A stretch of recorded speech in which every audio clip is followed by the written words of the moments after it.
Okay, so we're gonna go through the process of setting up your loom to be able to bead on it. The first thing you're gonna need to do is come up with a design. So I've come up with my design here. I've got 2 rows of purple, and then I kind of have a zigzag pattern that starts with blue and then has the rest of the row pink initially. Okay, now keep in mind you can make your pattern as complicated as you want to because you're literally putting this on 1 bead at a time. Once you have your pattern, then you can string your loom. Now the amount of beads I have wide, I did the minimum, so I have 7 beads wide. For a 7 bead wide pattern, I would need 8 strings on my loom because each string is going to be on either side of each bead. So you need 1 more string, then you have beads. I have 7 beads, I will need 8 strings.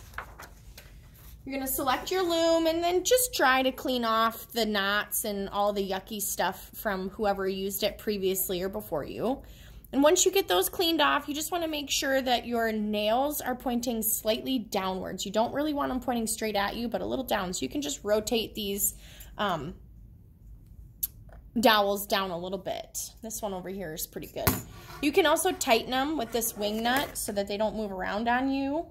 And I have screwdrivers if you need. So that my loom's set up and ready to string, I'm gonna start on one side of it. And with my string, now it doesn't matter, you know, how long this tail is on this particular part, but I'm just gonna loop, swoop, and pull. I'm always in a habit of doing 3 knots. So 1, that was 2, crisscross applesauce through the hole, pull tight, 3. Then you're gonna string your loom. You're literally just gonna go back and forth with your string, and these springs on the loom help keep the strings separated so the beads fit in between.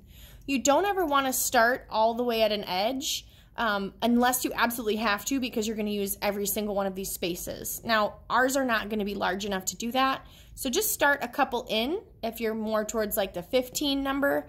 If you only have a few, then you can start closer to the middle. So I only have 7. I'm going to start closer to the center here. Let me adjust this so you guys can see my whole loom. Okay, so I'm going to start on this side, pick a spot to start, try my very best to go straight-ish across, but don't bother to count your spaces. Just give it a good eyeball.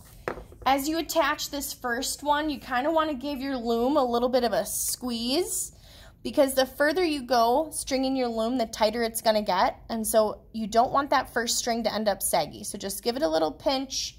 And then when you get to the other side, you're just going to go around the nail. And again, I always do the rule of 3. So 3 times, then you're going to go back the other direction in the next coil or spot on your spring as possible. So 1, 2, 3, back, that's 2, 3. And I'm just wrapping 4. Next spring over, 4, 5, 6, 7, oops, that string popped. I'm gonna move it over.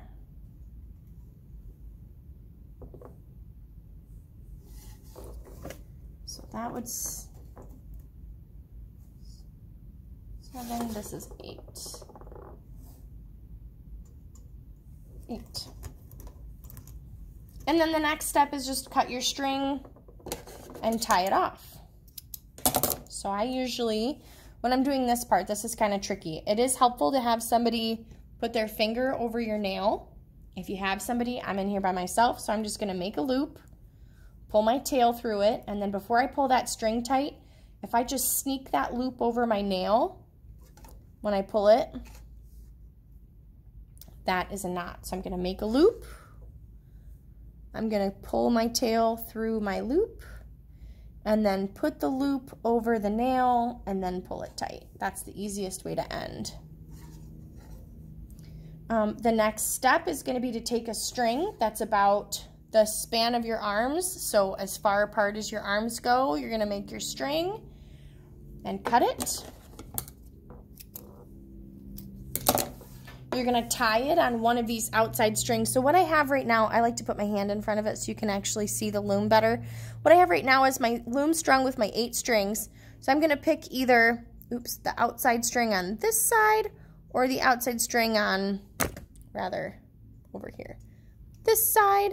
And you're just going to loop, swoop, and pull a knot at the end.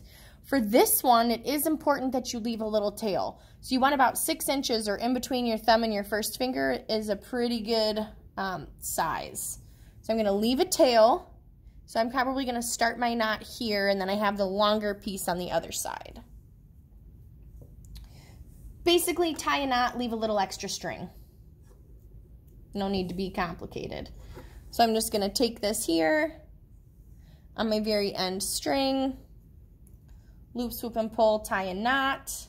Again, rule of 3.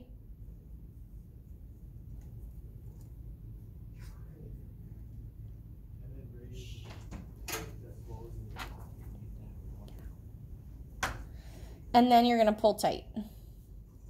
From here, this knot that you've just created, it should move back and forth on these other strings, and mine does.